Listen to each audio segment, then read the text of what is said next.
Hey, fifth graders, welcome to your second video of week 6 of distance learning. Again, we are into our new unit of natural resources. So if you have not watched the first video from this week, please go back and do that first. Otherwise, this video is going to be quite confusing if you haven't watched the video one, Monday's video, first. So please do that first. There are a couple things that I do want to talk about before we dive into the content. So I'm going to minimize, pull up the display, and pull up your PowerPoint. So a couple reminders before we dive into things. This is a new topic this week. Because of this, the vocabulary that is on Quizlet is required studying, meaning you have to do it. Please make sure that you study this new Quizlet set. It's called Natural Resources for about 25 to 30 minutes. Now, this is only 5 minutes per day. I don't care if it's playing the asteroid game or the matching game or something, or making flashcards or quizzing your sibling, whatever you need to do to help yourself study for that 25 to 30 minutes throughout the week, go ahead and do that. The vocabulary is going to be kind of a big struggle at first in this unit, just because there are so many new terms to us. So that's why it's really important that we emphasize it at the beginning of this unit. Now, please make sure that you watch, like I said, Monday's video first, then this video, before doing the worksheet that is your homework for this week. The reason being is because this is a new topic, it's going to be very difficult for you to fill out that worksheet unless you get the lessons first, unless you get the information first. There are also, as always, optional videos that are there to help you. So these are going to be things that I would normally show in the classroom, and they are a nice different perspective, a little different point of view. So it's nice to see and hear from other people besides me. So just a reminder there. Now, remember, tomorrow, if you're watching this Wednesday, tomorrow is our virtual lunch hour from 12 o'clock to 12:30. You're going to use the office hour link to get there. Again, the office hour link is on my Google Classroom page underneath the classwork tab, and then you just go down to office hours. Go ahead and click that Google Meet, and that way you can have lunch with your classmates. You can say hello, share what you're eating, just, I don't know, hang out with each other. I know you guys miss each other because I sure miss you too. So, then on Friday during regular office hours, that's from 9 o'clock to 10 o'clock, we are doing some Friday fun. So last Thursday's scavenger hunt was super fun. We had a great time running around and collecting items. This week we've got something a little different planned. So please make sure that you come and share and just be with your classmates here in this distance learning format. So let's dive into this. All right, last week we talked about renewable and non-renewable energies. And this leads us into alternative energy. This is energy that is created from resources that are always available. So the sun, it's always there. I mean, we turn away from it in the evening, and some days it's cloudy, but it is always there, right? It's not going anywhere. It's always still shining that same amount of light on us. Wind, geothermal, and biofuels. And again, you're like, what? Huh? Yeah, we haven't talked about this yet. It's okay. That's what we're about to dive into here. It's also why vocabulary is important. So again, make sure you study your Quizlet.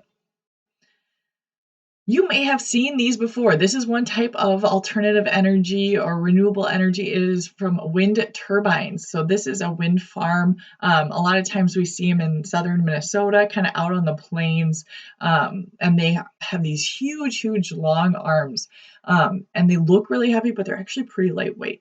And so when the wind hits the turbine, it actually turns the blades. Those blades are at a little bit of an angle, so those blades can turn.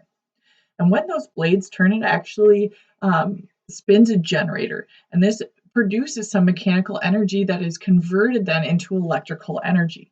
So this is a type of energy resource that is used a lot in homes and to kind of have electric energy wherever we need it. So wind turbine, if you've ever seen one of these blades like on the ground, like one time I saw them moving a blade on the highway, and it was huge. Like I just couldn't believe how big it was. So they are pretty crazy, the size of them. And yeah.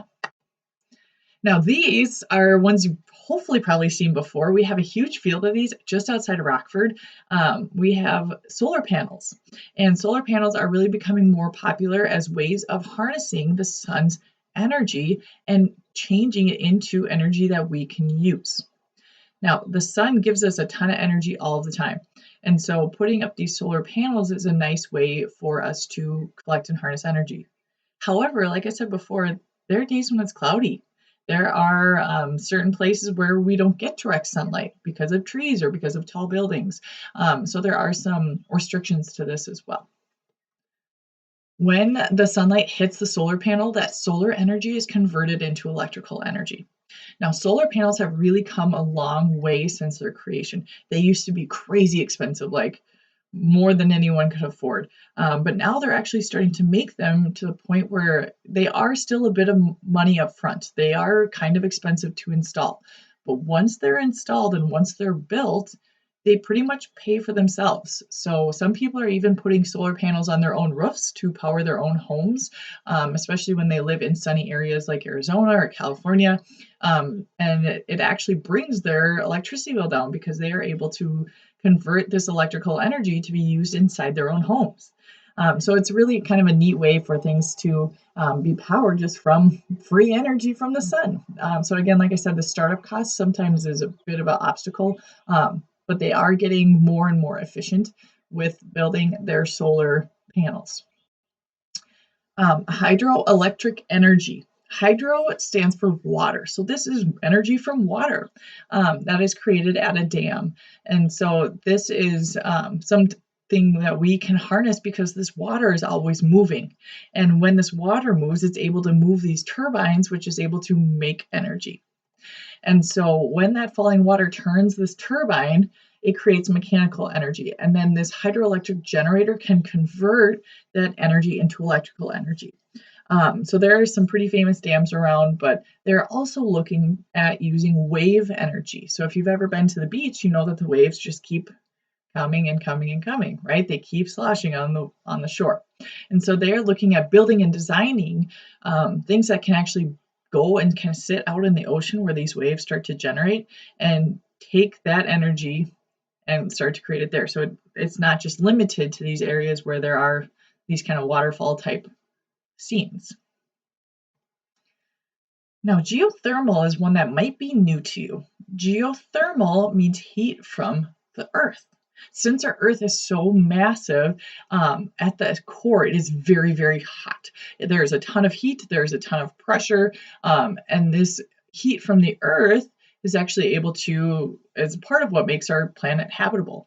It is also a way that we can make things move. We can create steam, which can then be converted because it spins a turbine and can generate electricity. So what they do is they take water and they pump it deep beneath the Earth's surface through like a big long tube.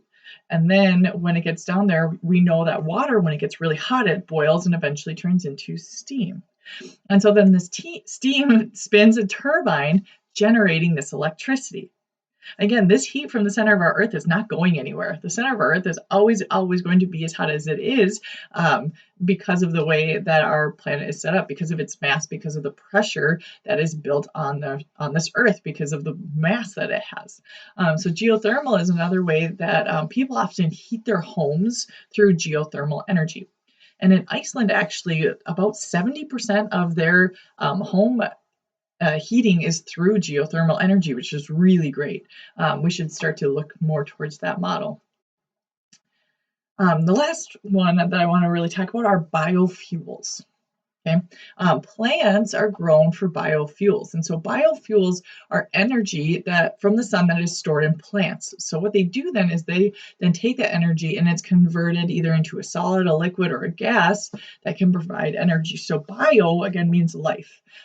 So anything that we grow that we end up using for energy is considered a biofuel. So for another name for this is biomass, and this is the renewable energy from plants or animals. So some sources of biomass are things like trees. That's a huge one that we use for energy. When we burn wood, whether for fires or whether for heating something, that is a type of biomass. When we use agriculture crops, so shout out to Miss Gregory here, that is a type of biomass. Even sewage or manure, like cow manure, is used as an energy source for things. Animal residues and industrial residues. So I would say the top three, though, are probably trees, crops, and manure, are ways that we can get energy from things that we grow. You may have even heard about cars that are powered from corn. So they take corn oil and they're able to power their cars. Now, with each of these systems, there are pluses and minuses. There are good things and bad things, and we'll really dive into those next week.